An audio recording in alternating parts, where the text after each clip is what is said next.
How could the U.S. Mint ever screw up? Well, think about it. They are a kind of a business entity that employs lots of people.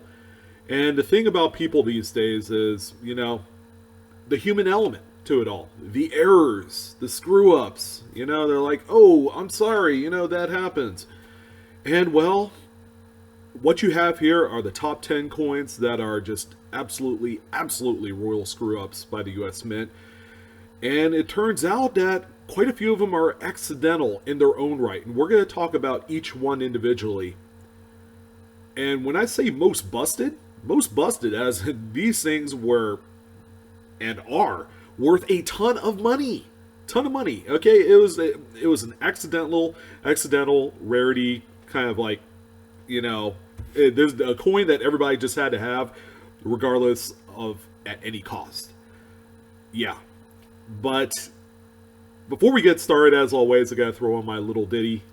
If this is your first time here, welcome.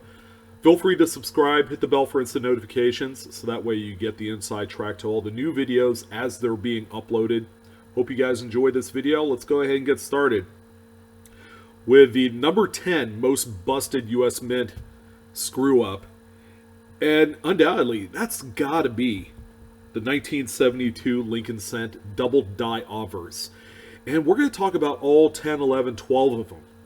All of them. Okay, double die obverse number 1, the number 1 pairing, is pretty ridiculous in its own right. It features some of the strongest doubling since the 1969S. And this is a coin right here that, contrary to what you may believe, every single one of them, I believe, was accidentally made. All right, and for whatever reason, there ended up being about a dozen various die pairings, all in which are widely collected. There are people that collect these to have all die pairings. Some people collect some of the most rarest examples, and there are even some people, when vanity, is kind of a buying point in these things, picking some of these up at the highest grade level. But with each individual die pairing comes a different type of doubling. Okay, double die number 1 that you see here, of course, is the strongest out of the dozen or so die pairings, and it is living on in the folklore of coins that do exist in pocket change. I see these come up on occasion. I found 2 double die obverse number 1s in my lifetime in 25 years. And so they are out there. And to give you an idea, I live on the West Coast. I found one out here in the West Coast and one on the East Coast during the first 5 years of my coin collecting career. So I have no doubt in my mind that a lot of these are still out there for the taking. So that's the number 10 coin on the list of the most busted accidental mint screw-ups. Okay, the number 9 coin right here. These coins are absolutely bonkers, all right? And this is a 2 coin kind of like tied for 9th place. And it's the 1990S, no S proof Lincoln Cent, all right? At the same time, we're also going to talk about the 1971 no S Jefferson nickel, all right? So I put both of these at the number 9 spot as being some of the most busted accidental mint screw-ups, and it is, okay? They forgot to put the mint mark on these coins. Call it a case of, die abrasion, where they over-polish those fields, or maybe they just forgot to put the S in there. These are coins that come up quite frequently in proof sets, all right? And to this day, these are 2 of the most widely cherry-picked proof set coins, all right, for the main part of finding some of these coins that are missing the S mint mark. San Francisco isn't traditionally known for some of the most major screw-ups, but this one's pretty bad, and actually there are a number of them on here, which kind of makes you wonder if whether or not the San Francisco Mint really does screw up as much as the Philadelphia Mint does. But this one, no doubt about it, is number 9 on this list, and it means a lot when it hits the list. Now, these coins sell for a lot of money. The 1990S Lincoln Cent with the no S, sells for a few $1,000s on its own. The Jefferson nickel, for the longest time, sells between $3,000 and $5,000. They've come down price a little bit because more are entering the marketplace, but these coins are absolutely bonkers. All right, and to this day, people are still going through proof sets to find these examples, and with some success. So the number 8 coin that I would say is one of the most busted screw-ups that the U.S. Mint has done are the post-silver standard transitional coins. Okay, as we all know, 1964 marked the final year in which the U.S. Mint had produced any sort of 90% composition coin directly for circulation. All right, so the 1964 Roosevelt dime, the 1964 Washington quarter, the 1964 Kennedy half dollar marked the end of what has been an age of coinage in which all of these denominations were produced in 90% fashion. And then all of a sudden, it all came to a screeching halt. So from that point forward, the U.S. Mint had produced all these same denominations in a different composition for their planchets.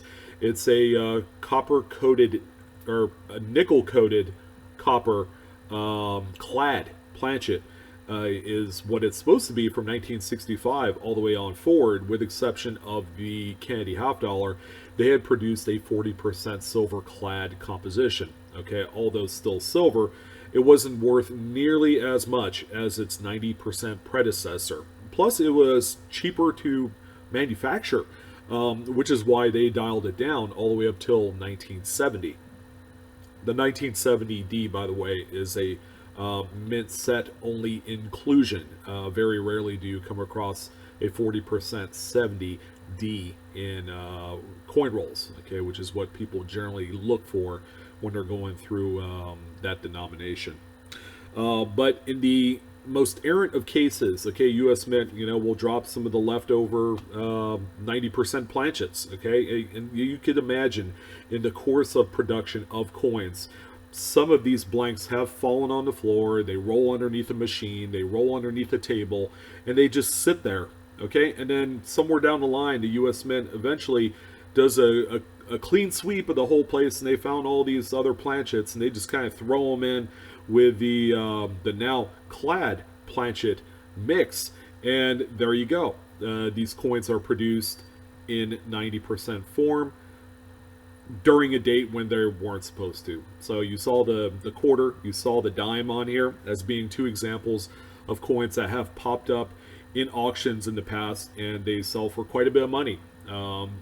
In most cases, these coins sell between $3,000 and $10,000, and believe it or not, these are found in circulation. The two examples that you saw here, the quarter was an XF45, so it's been around the block a few times, and then the dime has been around the block too. That one's an AU graded coin by PCGS. So that's the number 8 coin. The number 7 coin, no surprise that this one is on this list. I had spoken about the San Francisco Mint, possibly being one of those mints that, makes a lot of mistakes.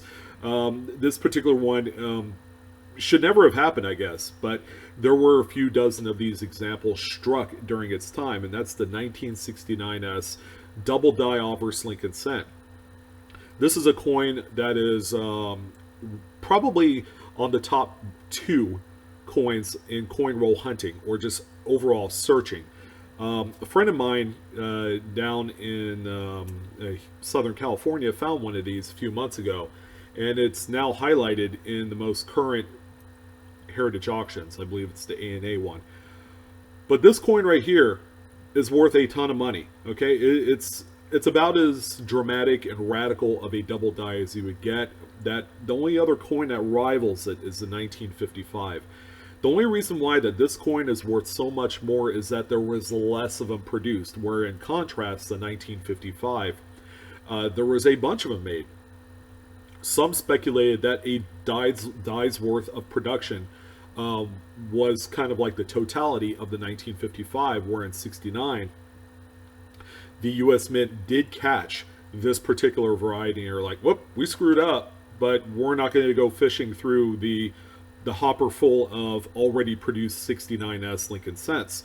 So it's anyone's guess how many of these produced. You know, if I had to guess, maybe 50 to 100, and based off of the general survival rate, probably about half of that quantity exists today. Okay, there's a number of them that have been graded over the years, but there can't be a whole lot more. But it's a great coin to find if you're looking to make, you know, $20,000 on the spot, because that's exactly what this coin is. It is an instant win lottery ticket, just like that. So the number 6 most busted mint screw up on this, no surprise at all, it's the 2000p Cheerios Sacagawea dollar. Now, why exactly is this an accidental mint screw up? Well, you know, the answer could be a little bit more clear, but I think it really comes down to, did General Mills get into a contract with the U.S. Mint to produce a coin that stands apart from just the general population of other 2000 Sacagawea dollars? All right, because on this coin right here, a Cheerios dollar has well-defined engraved tail feathers, whereas the regular ones do not. So you're going to see a side-by-side graphic here in a moment, but that's a kind of the big question. And until someone actually comes forward and says, you know what, yes, I did work for the U.S. Mint when we were producing these coins for General Mills to be included in boxes of Cheerios cereal, I would probably shake my head, because the U.S. Mint is a government entity, and I had no idea that they, you know, got in bed with other companies like that, other, you know, publicly traded companies that way. I had no idea, but I guess anything can happen. But yeah, this is the number 6 coin. Call it accidental or whatever. If it's one of those cases where, you know, an engraver got direction from a director that said, hey, we are producing these coins for General Mills, all right, so go ahead and produce a new die and just go ahead and run with it, all right, and then that'll be the overall total mintage of this particular coin that's going to be included in those boxes of cereal. At the time, of course, many kids were eating this cereal, so a lot of them got cracked out. All they saw was like, ooh, I got myself $1 and I could go buy myself, you know, an ice cream or, you know, something of that type. You know, you gather enough of them, you could buy a toy. But yeah, a lot of them did get spent, and there are some that do exist in circulation, unfortunately. But just keep in mind, the engraved tail feathers is your main diagnostic for this coin. So the next coin that we have here, I mean, we did talk about the, you know, the post silver standard transitional coins. On this particular case, the post copper Lincoln cent transitional age is the number 5 coin. Okay, in the case of the 1983 and up Lincoln cents that were produced on some leftover bronze planchets. Okay, they do exist. Again, it's all about weighing them. A legitimate bronze 1983 and up. There's even been a 1989D that was discovered last year sometime and sold. They will weigh out at 3.1 grams, whereas the newer planchet copper-coated zincs will weigh in at 2.5. All right, so being able to get a really nice scale to find out if you have this coin is going to be paramount. So yes, this is an obvious mint screw up, and because of that, these coins sell in the secondary market between $10,000 and $20,000, all dependent on grade, of course. So this is definitely one of the marquee chase pieces out there. It's incredible how this one exists out there today. So the last 4 coins, probably some of the more prohibitively rare and unique coins on the list, but this next one right here is the 1968 No S Roosevelt dime that only exists within proof sets. Of course, these are supposed to have the S mint mark as being produced at the San Francisco Mint. The U.S. Mint screwed up. They forgot to put the mint mark on there, okay? And generally during this time, they were still hand punching the mint marks into the master die. They didn't do it in this case, and because of that, you have a coin that is extremely rare and valuable. One of the most expensive examples of this coin to ever sell in the secondary market was through heritage auctions, September 13th of 2006, in the amount of $48,875. Okay, with that kind of money, you could buy a brand new pickup truck with cash. So, just the overall kind of, the analogy from one to another is pretty crazy. But again, this is another date of proof set that a lot of people like to cherry pick to find this this high powered rarity. But yes, the Mint really did jack up this one quite a bit, and because of that, there are people are making money hand over fist just by buying a $5 proof set from 1968. So the next one that we have here is the number 3 coin, by the way, and this is the 1999 Mule. Okay, we have a couple mules on the list. This is the first one. This is a Lincoln cent that is muled with a Roosevelt reverse, a Roosevelt dime reverse rather, on a cent planchet. So yeah, it's crazy. 1999 is kind of the official age of experimentation through the U.S. Mint, because they were at the time beta testing and experimenting with the new manganese dollar planchet coins. So I have no doubt in my mind that this was not accidental. This was definitely on purpose, but it accidentally made its way out of the Mint. This sold at public auction in 2006 through Heritage Auctions for $138,000. So, whoops. This one got out and it probably wasn't supposed to. Yes, the U.S. Mint did do some purposeful kind of experimentations and mules, and they had a great old time back in 1999 and in 2000. Which leads me to the next coin on the list, and it is indeed the 2000 Sacagawea Mule that is muled with the obverse of a statehood quarter. I've talked about this one time and time again, and yes, this is a coin that was not accidentally made, but was accidentally released outside the Mint, whether it's through the Mint director at the time, and then that person sold it or gave it to someone. Somehow, some way, it accidentally made it out into the marketplace. It's kind of a weird kind of circumstance, and just the world is kind of funny if you think about it. The U.S. government wants to confiscate 1933 St. Gaudens double eagles from people that actually own them. Maybe not in the most up and up ways of obtaining these coins, but at the same token, they don't want to confiscate something like this that's worth as much as a house to some people. So the Sacagawea Mule, there's been a few of them actually that have sold on the secondary market. It's just a crazy weird screw up. The one example I've talked about sold for $88,000 on Heritage Auctions, and I really got nothing else to say about these mules. They're crazy, and they probably shouldn't even exist in our eyes. Okay, this was supposed to be kind of like top secret, we're just trying something, and there you go. It ends up on the auction block one year. So finally, the last most busted accidental mint screw up undoubtedly is the 1975 Roosevelt dime proof coin without the S Mint mark. Thanks a lot, San Francisco Mint, for giving us the opportunity to find some of the rarest coins. Okay, how would you guys like to find a coin that is worth in excess of $300,000? Well, this coin might be for you. However, here's the challenging part. There are only 2 known examples. One in which sold through Stack's Bowers auctions for $349,600 as a Proof 68 graded coin, and this was back in 2011. That's what happens when you have probably the same mint engraver that forgot to punch the mint mark on the master dies of these proof coins.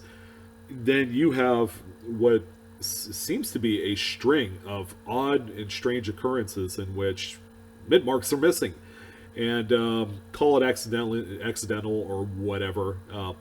They made it out into the respective sets, as you can see right here. There it is, sitting all by its lonesome in a government-holdered U.S. proof set. And there you go. Those are the 10 most busted accidental U.S. Mint screw-ups. Probably